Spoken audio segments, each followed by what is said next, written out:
नमस्कार। आज हम एक बहुत ही दिलचस्प विषय पर बात करने वाले हैं। श्री रामकृष्ण परमहंस की शिक्षाएं और खास तौर पर त्याग और भक्ति पर उनके क्या विचार थे। जी, और ये चर्चा आधारित है अप्रैल 1883 की एक खास बातचीत पर, जी जो कलकत्ता में उनके एक भक्त बलराम बोस के घर पर हुई थी। हाँ, और इसे महेंद्रनाथ गुप्त, जिन्हें हम एम के नाम से जानते हैं, उन्होंने अपनी डायरी में दर्ज किया था। सोचिए वो माहौल कैसा रहा होगा। भक्तों के बीच बैठे श्री रामकृष्ण। बिल्कुल, और दिलचस्प बात यह है कि ये चर्चा एक गृहस्थ भक्त के घर पर हुई।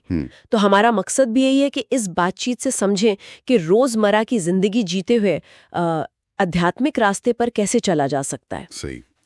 तो चलिए शुरू करते हैं। श्री रामकृष्ण ने त्याग का जो मतलब समझाया, जी वो थोड़ा अलग था, है ना? मतलब बाहर से सब कुछ छोड़ना नहीं। हाँ, बिल्कुल। उन्होंने कहा कि असली त्याग है मन से इच्छा और वो जो मैंपन होता है ना, अहंकार, उसे छोड़ना। जैसे वो उदाहरण देते थे सांप का, अपनी पुरानी केंचुली उतारने वाला। हाँ हाँ, और खासकर गृहस्थों के लिए उनकी सलाह थी कि दुनिया में रहो, इसमें कोई हर्ज नहीं, पर अपना मन जो है वो ईश्वर में रखो। और यही बात इस चर्चा को, मतलब बलराम बोस के घर हुई इस बातचीत को खास बनाती है। रामकृष्ण यहाँ त्याग को सिर्फ साधुओं या सन्यासियों के लिए नहीं रख रहे। हाँ, वो तो गृहस्थों को सीधा रास्ता दिखा रहे थे, उनके जीवन में कैसे लागू हो। बिल्कुल। ये जो पारंपरिक सन्यास की धारणा है ना, उससे ये काफी हटकर है, ज्यादा व्यवहारिक लगता है। लेकिन एक सवाल मन में आता है, क्या ये व्यवहारिक तरीका त्याग के गहरे आध्यात्मिक अर्थ को, खासकर अगर हम पारंपरिक संन्यास से तुलना करें, तो उसे कुछ कमजोर तो नहीं कर देता? नहीं, ये बहुत अच्छा सवाल है, और श्री रामकृष्ण ने इसी बात पर जोर दिया था उसी चर्चा में। उन्होंने साफ किया कि सिर्फ बाहरी त्याग काफी नहीं है, अगर अंदर भक्ति नहीं है, ईश्वर के लिए वो गहरा प्रेम, तो वो त्याग फिर। हाँ, तो वो त्याग बस एक सूखा नियम, एक बोझ बनकर रह जाएगा।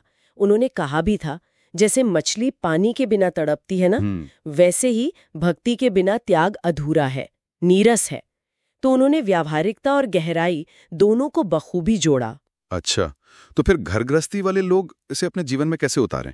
वो कमल वाला उदाहरण बड़ा सुंदर था उनका। हाँ, कि जैसे कमल कीचड़ में रहता है, खिलता है, पर उस कीचड़ से अछूता रहता है ना, वैसे ही भक्त को या गृहस्थ को संसार में रहना है, पर मन को माया से, संसार की जो भ्रामक शक्ति है, उससे बचा कर रखना है। और उन्होंने माया से सावधान रहने को भी कहा था, मकड़ी की जाल जैसा कुछ बताया था। बिल्कुल।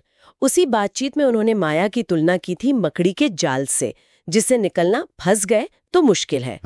लेकिन फिर तुरंत उपाय भी बताया कि भक्ति की जो तलवार है वही इस जाल को काट सकती है। अच्छा, भक्ति की तलवार। हाँ, ये दिखाता है कि अपनी सांसारिक जिम्मेदारियां निभाते हुए भी मन को ईश्वर में लगाए रखना असल में वही सच्चा त्याग है।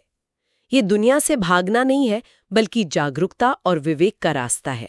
और ये सब बातें वो कहाँ समझा रहे थे? बलराम बोस के घर बैठे गृहस्थों के बीच। ये बहुत महत्वपूर्ण है, और उन्होंने सत्संग, मतलब अच्छी संगत और भजन कीर्तन पर भी बहुत जोर दिया था। जी हाँ। शायद बलराम बोस के घर का वो माहौल, वो सत्संग, इसी का एक उदाहरण था। निश्चित रूप से। सत्संग से मन साफ होता है, ईश्वर प्रेम जागता है। और कहते हैं कि उनका समझाने का तरीका भी बड़ा सहज था, मतलब कोई गंभीर प्रवचन जैसा नहीं। हंसी मजाक में सरल कहानियों और उदाहरणों से गहरी बातें कह जाते थे। बच्चों जैसा सरल स्वभाव था उनका। बिल्कुल, जैसे गांव को कोई बुजुर्ग समझा रहा हो, एकदम अपनी सी बात है। और फिर वो भजन गाते गाते समाधि में चले जाना, वो भी तो उसी चर्चा का हिस्सा था, है ना? हाँ।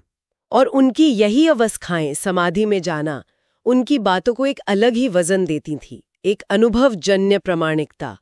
ये सिर्फ दिमागी कसरत या बातें नहीं थीं, बल्कि एक गहरा जिया हुआ अनुभव था। सही कहा। बलराम बोस के घर पर जो हुआ, वो दिखाता है कि सत्संग और भजन सिर्फ रस्में नहीं है, बल्कि वो इस आध्यात्मिक अनुभव को सामूहिक रूप से महसूस करने के तरीके हैं। उनकी समाधि तो जैसे उनकी शिक्षाओं का जीवंत प्रमाण थी। तो कुल मिला के इस 1883 की चर्चा से हमने समझा कि श्री रामकृष्ण ने त्याग और भक्ति के बीच एक संतुलन बनाने पर जोर दिया।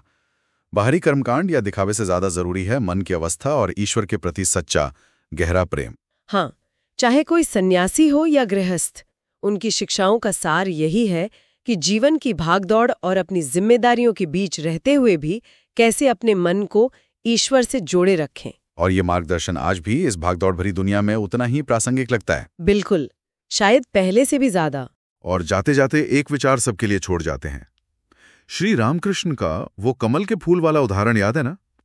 जरा सोचिए, आज की इस तेज रफ्तार दुनिया में अपने रोजमर्रा के कामों के बीच अपने मन को उस कमल के फूल की तरह दुनिया के कीचड़ से अछूता रखने का क्या मतलब हो सकता है?